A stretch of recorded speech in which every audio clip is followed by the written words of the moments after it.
ఈ మధ్య ఒక మాట నేను తరచుగా వింటున్నాను. సోషల్ మీడియా ఆన్ చేస్తే ఒక విచిత్రమైన మాట, విండో షాపింగ్. కొంతమంది చదువుకున్న వాళ్ళకి బాగా తెలుస్తుంది ఇది, ఇంకొంచెం సాఫ్ట్వేర్ రంగంలో ఉన్న వాళ్ళకి బాగా తెలుస్తుంది. Window shopping. విండో షాపింగ్ అంటే అర్థం ఏంటో తెలుసా? అది పెద్ద షాపింగ్ మాల్. మన అక్క కొనేదానిలాగా షాపింగ్ మాల్కి వెళ్ళింది. అది 7 అంతస్తులు. అంతస్తుకు వెళ్ళి ఈ బట్ట ఎట్లుంది, దీని రేట్ ఎట్లా, ఈ వస్తువు ఖరీదు ఎంత, ఇది ఎక్కడ దొరుకుతుంది, అది ఎక్కడ దొరుకుతుందని 7 అంతస్తుల భవంతంతా 7 గంటల సేపు తిరిగి ఒక్క వస్తువు కూడా కొనుక్కోకుండా వచ్చేసిందంట. అన్ని షాపులకు వెళ్ళింది, అన్ని వస్తువులు చూసింది, అన్ని స్థలాల్లో మాట్లాడింది, ఏది కొనలేదు, ఏది ఇంటికి తెచ్చుకోలేదు. కొంతమంది క్రైస్తవుల జీవితాలు ఆదివారం మందిరానికి వస్తారు, పాటలు పాడతారు, వాక్యం వింటారు, వాక్యం చదువుతారు, అన్ని కార్యక్రమాలు చేస్తారు. వెళ్తూ మందిరంలో నుంచి ఏం తీసుకుని వెళ్ళారయ్యా? ఒట్టి చేతులతో వెళ్తున్నారు.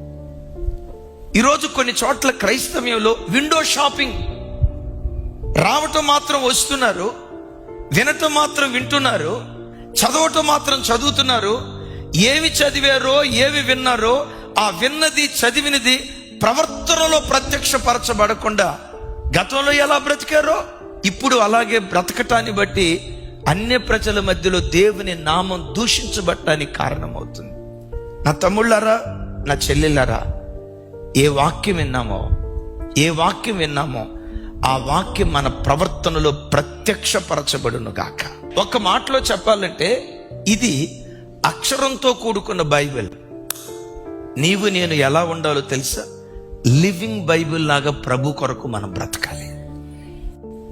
బైబిల్ ఏది చెప్పిందో అది నీ మాట తీరులో కనపడాలి.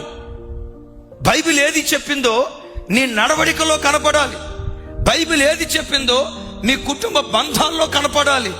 నువ్వు కూర్చోవటం, లేవటం, నడవటం, నిలవబడటం, మనుషులతో మాట్లాడటం, ప్రతిదీ దేవుని వాక్యానికి నిలువుటత్తంగా క్రైస్తవుడు బ్రతకాలి.